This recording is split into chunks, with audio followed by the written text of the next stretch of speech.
Hey guys, Andrethefarmer here, and today I'm going to show you guys how I clean a fish. Now this is a mangrove snapper that I caught probably a few months back. The head is gone. I know I'm going to hear a lot about that. A lot of times when you have a lot of fish, like 50, 60 fish to clean, sometimes you got to lose some heads, right? So I know some of you like those heads on there, but this one has the head off. So you're going to have to deal with that. But it's a mangrove snapper. We've cleaned out the inside, made it nice and clean on the inside here. So first thing I'm going to do is take my knife. I'm going to make some slits. Right in there. You want all the seasoning to be able to get down into the flesh. So I'm gonna make 3 slits on each side.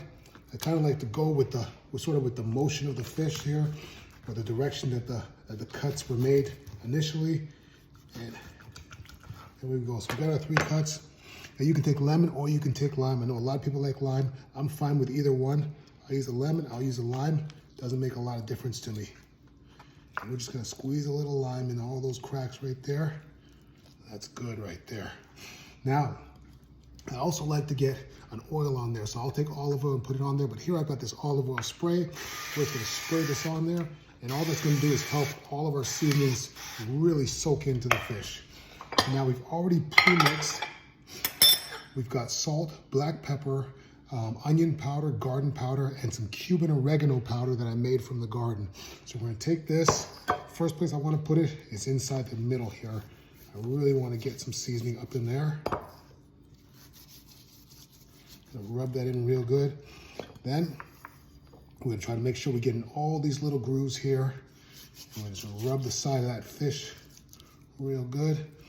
And go on the other side. And the key is you definitely wanna have enough salt. You don't want to make your fish super salty, but you want to salt your fish up pretty good, because that's really what's going to bring out the flavor in the fish. So we're going to season that up really good. Give it a nice rub, and we're going to let that sit for about 24 hours before we cook this.